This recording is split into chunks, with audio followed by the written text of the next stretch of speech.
There's a strange paradox in life. Sometimes, the moment you stop chasing something is the moment it finally arrives. We didn't know what it took to get a number one record. I just think it's a testament to our core fan base. They believe in a thing as a whole instead of maybe just a song or a single. We couldn't ask for a better position than to be here having fans and people who believe in this, and we'll never take that for granted. When Breach debuted at number 1, I was stoked. 21 Pilots are the number 1 artist in the world again. It is official. 21 Pilots Breach to debut at number 1 on the Billboard 200. But Breach reaching number 1 wasn't about their strategy, or was it about their drive to hit that number 1 title? It was about letting go and returning to what was always at the center for the band: their fans. After Blurryface topped the charts in 2015, Tyler admits he wanted it again, which is normal for us humans to feel. Success is really easy to measure and sometimes impossible to ignore. But the weight of desire can sometimes be too heavy. The more you reach, the further it feels. Don't get me wrong here. Their music never lost its connection.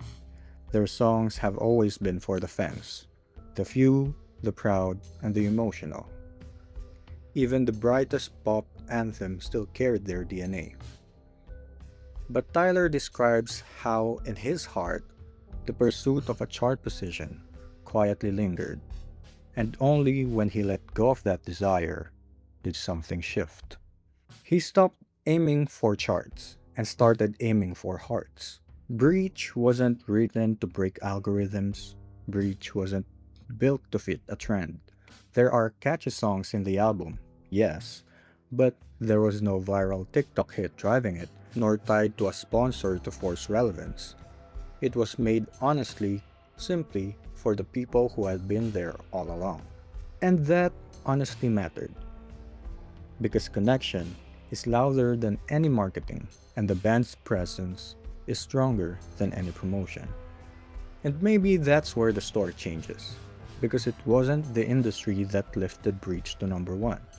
It was us, the fans, the ones who bought vinyl, CDs, the ones who organized listening parties, who waited patiently as the countdown for the launch ticks, the ones who stood in line and carried this music further than any label campaign ever could. They did this without the hype, despite limited promotion from their label.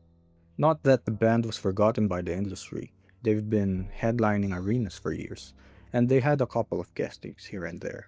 But the rise to the top this time came from the community, from the bond built slowly, carefully for over more than a decade. And maybe that's the lesson. Sometimes we get what we wanted most, only after we stop wanting it. This is a paradox that lived much older than music charts.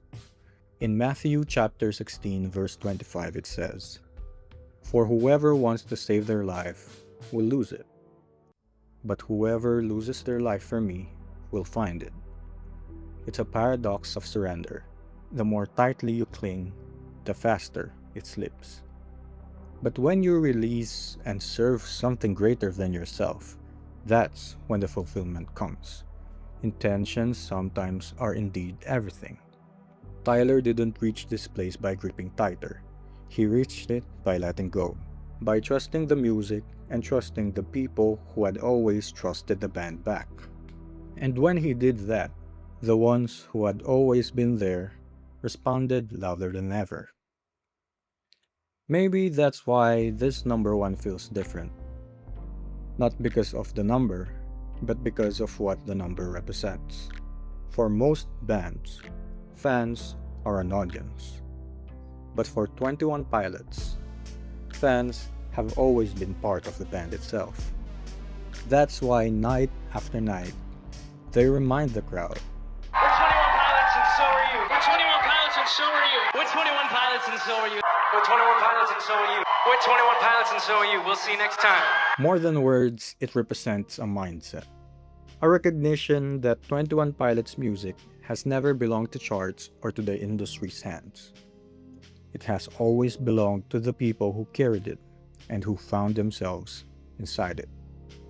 And when Breach reached number 1, it wasn't just Tyler and Josh alone at the summit. We all climbed the mountain together.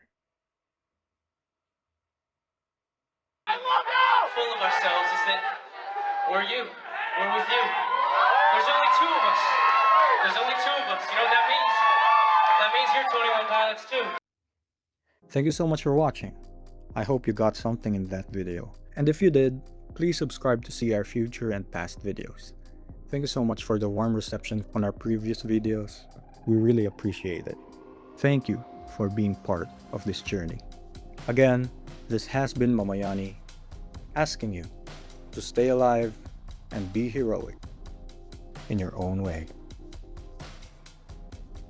I would say I'm probably the mother, right? Did it hurt to birth the clique? Yeah, was it a painful thing? It was a very painful process. Mostly because I think that I'm the biggest 21 Pilots fan there is. I go to every show. I stay at the venue till the bus leaves every night. I attend every sound check and I go to every meet and greet. But seriously, you guys should all be up here with me accepting this because it's your award. You told me the day you met me, hey, in 5 years we're gonna release a #1 record. Blurry face. Yeah. Josh and I had a little party, huh? We drank a bunch of Capri Sun, I think. Yeah. One of our good friends, who's a journalist, actually described it one time as the very first all-inclusive clique, because usually that word kind of feels exclusive. So I'm proud of them for that, for kind of having that be a characteristic of our fan base is something that we're really honored to have and proud of them for doing that. So It can get overwhelming because we're just two boys. just two boys, just Yeah. two hungry boys. We're just two hungry boys, and we try our best, and we hope that that's good enough. We wouldn't be here right now if it weren't for them, and we wouldn't be a band, I guess, if it wasn't for them, because otherwise we would just be sitting in a garage or something with our instruments, which would still be fun, but they make this what it is. We want to try and put on as good of a show as we possibly can, because if there's people lining up to see it, then there's going to be expectations that go with it. It better be a good show. And it better be a good show. Or a good burger. And we were no one at that time. He turned to me and he said, if we ever go to the Grammys, if we ever win a Grammy, we should receive it just like this. Not only is this amazing, but I want everyone who's watching at home to know that you could be next. So watch out, okay? Because anyone from anywhere can do anything. And this is that.